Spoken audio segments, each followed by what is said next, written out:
मैं केसी श्रीवास्तव एक बार फिर से अपने YouTube channel save heritage save India में एक नए विषय एवं खोज के साथ आपके सामने प्रस्तुत हुआ हूँ। मैंने जो पिछला बताया था विरासत के बारे में, उस पर बहुत से कमेंट्स अच्छे आपके आए और मुझे बहुत अच्छा लगा कि विरासत के प्रति आप लोगों को उत्सुकता जग रही है। मैं इससे पहले कि विरासत के पूरे गहराई में उतरूँ और आपको बताऊँ, मैं यह बताना चाहता हूँ कि इस मंच की ज़रूरत क्यों पड़ी। इस मंच की ज़रूरत इसलिए पड़ी कि विरासत अपनी है। हम केवल सरकार के भरोसे अगर बैठे रहेंगे तो ये बच नहीं सकती। हमें भी जागना होगा और इसके प्रति संवेदनशील होना पड़ेगा। मैं बताऊं आपको कि बहुत पहले सभी विश्वविद्यालयों में भारतीय संस्कृति एवं माध्यमिक विद्यालयों में हमारी पूर्वज किताब पढ़ाई जाती थी। आगे चल कर के एकदम से बंद हो गई। मेरे बहुत जाने के बाद भी मुझे पता नहीं चला कि ऐसी क्या बात हो कि इसे बंद कर दिया गया। मैं थोड़ा सा इसके और आगे जाना चाहूँगा। एक तर्क दिया जाता है कि भारतीय कल्चर अगर पढ़ाया जाएगा तो हमारी जो निरपेक्षता की जो नीति है वह डिस्टर्ब हो जाएगी, या हमारे पूर्वज अगर पढ़ाया जाएगा तो हमें ये लगेगा कि केवल हमारी ही चीज़ पढ़ाई जा रही है, बाकी लोगों की तो पढ़ाई ही नहीं जा रही है। फिर आती है बात निरपेक्षता पर।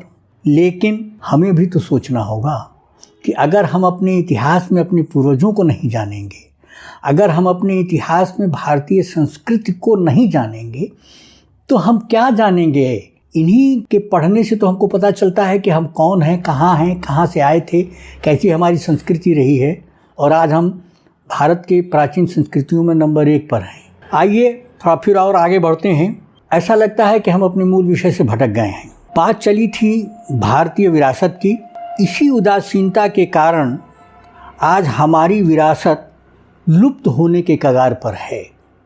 हमें इस उदासीनता को हटाना होगा और अपनी विरासत के प्रति हमें अपने आप को जागरूक करना होगा।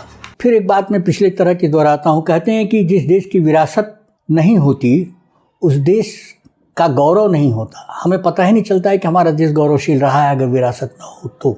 अभी भी हम उतने ही उदासीन हैं अपनी विरासत के प्रति। मैं अपने इस मंच से आपका आह्वान करता हूँ कि इस उदासीनता को छोड़िए और आइए हम अपने पुरानी विरासत को देखें। हमारे ऋषि मुनियों ने बड़े परिश्रम से और बड़े खोज से और अपने बड़े अनुभव से इसको दिया है। ये हमारे वेद, ये हमारे पुराण, ये हमारे उपनिषद, इनमें जो रत्न भरा पड़ा है लिखी हुई ऋचाओं में, वो दुनिया के किसी भी कोने में आपको नहीं मिलेंगी।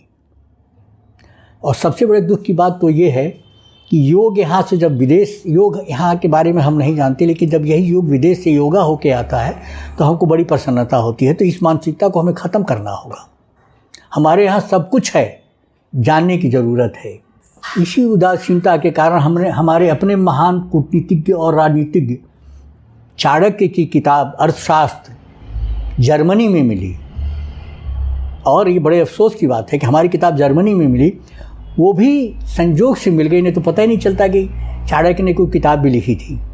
और कितना हम दुख सहेंगे और कितना हम अपने विरासत को बेचते रहेंगे। इसको आगे ले चलने से पहले सबसे ज़्यादा ज़रूरी है कि कहाँ से हम शुरू करें ताकि आने वाली पीढ़ी हमारी विरासत के बारे में जाने, और वो है शिक्षा। जब तक हम शिक्षा में इसको नहीं देंगे और जब तक पीढ़ी नहीं पढ़ेगी तब तक वो अपने बारे में नहीं जान पाएगी। ये तो कहिए हम धन्यवाद दें पी.आर. चोपड़ा को जिन्होंने महाभारत बनाया, और हम धन्यवाद दें रामानंद सागर को जिन्होंने रामायण बनाया कि हमें अपनी विरासत के बारे में पता चला। दूसरी बात यह है कि यहाँ जो बुद्ध के काल की जो जगहें हैं जिनका अंतर्राष्ट्रीय महत्व है, वो आज इस स्थिति में नहीं है कि आप उनको देख सकें। और इसमें सबसे बड़ा दोष हम लोगों का है। मैं अभी कुछ दिनों पहले गया था, वहाँ अब एक मंदिर बन गया है। बुद्ध ने जहाँ अपना सारा कपड़ा उतारा था और अपने मित्र को दे दिया था, राशि कपड़ा उतार के अपने मित्र को दे दिया था, और वहाँ से एक कोपीन पहन के सत्य की खोज में निकल गए थे। उस स्थान का नाम है कोपिया। ये है खलीलाबाद से जब बांसी की तरफ आप चलते हैं तो 10 किलोमीटर पर है, एक छोटा सा बोर्ड लगा है कोपिया। अगर थोड़ी तेज़ी से आप निकलेंगे तो आपको दिखाई भी नहीं देगा। उसके डायरेक्शन में आप चलें तो एक पतली सी गली जाती है उस गांव में, जो कोपिया गांव है, और वही गली मुड़ती हुई उस माउंट पर जाती है जहाँ नदी, आमी नदी बहती, पहले प्राचीन नाम उसका आनोमा था, अब वो आमी नदी है, बहती है, जहाँ बुद्ध ने ये कार्य किया था, अपना वस्त्र उतारा था। वहाँ एक मंदिर बन चुका है, और वहाँ पुजारी ने बताया कि जो यहाँ बड़ी बड़ी ईंटें थीं उस काल की, उसको लोग गाँव वाले ले गए और अपना घर बना लिया। तो सबसे बड़े दुश्मन तो हम ही अपने विरासत के हैं। सारा झाड़ झंखाड़ उठ कर के खड़ा हो गया है। वहाँ एक छोटा सा बोर्ड पुरातत्व का लगा हुआ है, जो झाड़ियों में छिपा है। अगर आप उसको, झाड़ियों को हटाएंगे तो देख भी नहीं पाएंगे। और वो ना अपने काम करते हैं ना दूसरों को काम करने देते हैं। वो कहते हैं कि हमारे पास मैन पावर नहीं है, और अगर दूसरे जाते हैं तो उनको नोटिस थमा देते हैं कि आप हमसे बगैर पूछे कैसे चले गए।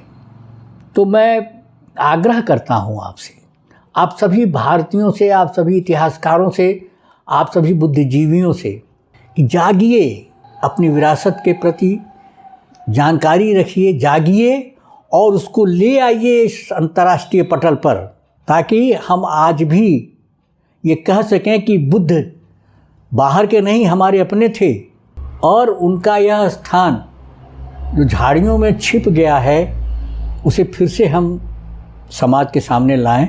मैं अपनी वाणी को ही विराम देता हूँ। फिर आगे की किसी संस्करण में हम आपको कुछ ऐसा ही बताएंगे जिसके लिए आपको जागरूक होना है और साथ देना है। धन्यवाद।